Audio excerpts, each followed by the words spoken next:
You're listening to the Betoota Advocate's weekly news wrap on Desert Rock FM 96.5.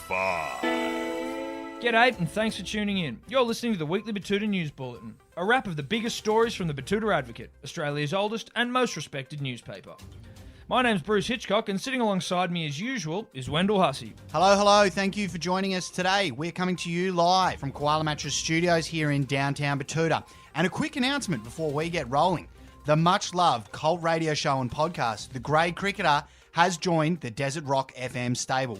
Yep, that's right, they've joined the station, which is of course syndicated nationally on the Diamantina Podcast Network. So if you are a podcast listener, make sure you give them a whirl. Now, kicking off the news this week, Del, Pauline Hanson's been on a mission to assure everyone that it's okay to be white. Bruce, she certainly has.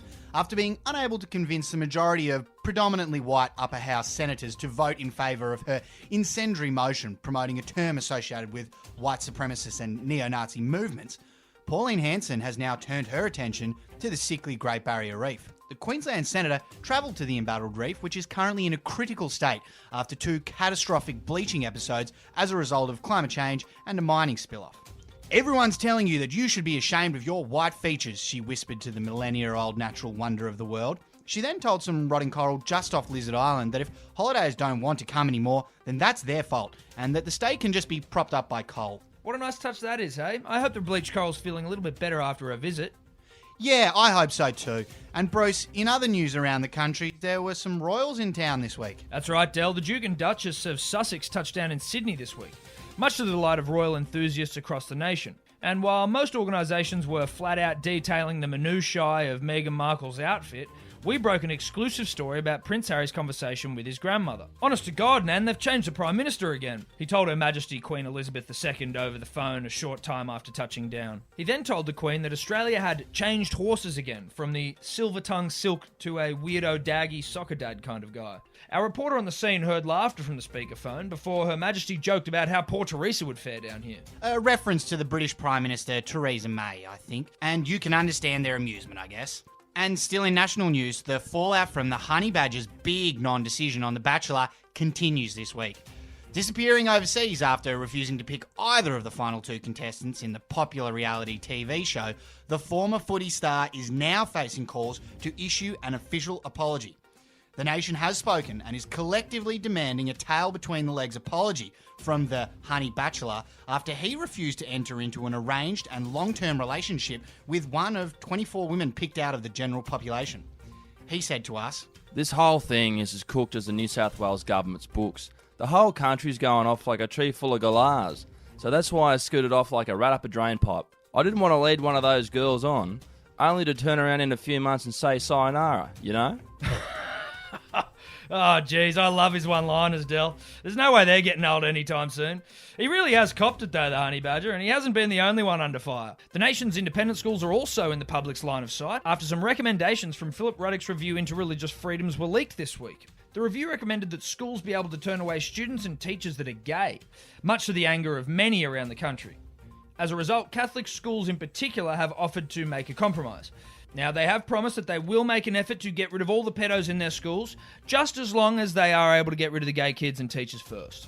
A spokesperson for the church told us, "Look, we understand the Royal Commission's findings were concerning, but we have more pressing matters to deal with. The 20% of our clergymen who've been involved in child abuse will have to wait. We have to get those gay students and gay teachers out of our schools now." Sounds like they are really coming to the party on this issue. Moving on now, there's been some interesting scientific news that's come out this week.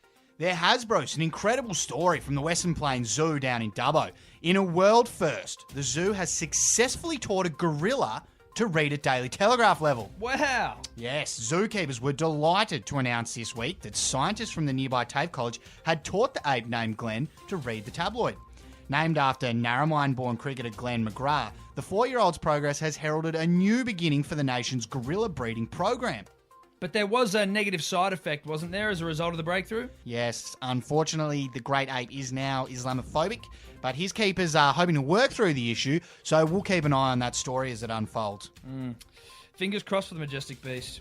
Now, back home in Betoota this week, we're on the scene as a poor young woman went through a traumatic experience. In what can only be described as an act of pure hangover-induced desperation, Millie Simpson refreshed her food delivery app 4 times in 1 minute, just so she could track where the fuck her delivery driver was. In her festering state, Millie decided to order a mid-morning feast from her local Thai restaurant, which she planned to consume in bed. However, she said the pain of watching the driver take wrong turn after wrong turn was horrendous. Watching on in horror, our reporter said it felt like an eternity before the food arrived, at which point Millie slunk off to her room and our reporter left. Poor girl, the whole ordeal sounded horrible. We have been informed today, though, that she is almost feeling like a human again. Anyway, that's it for the news wrap this week. Thanks for listening. Please subscribe to the podcast in order to get your weekly fix of real, unfiltered, and unwavering regional news. Until next week, I'm Bruce Hitchcock. And I'm Wendell Hussey.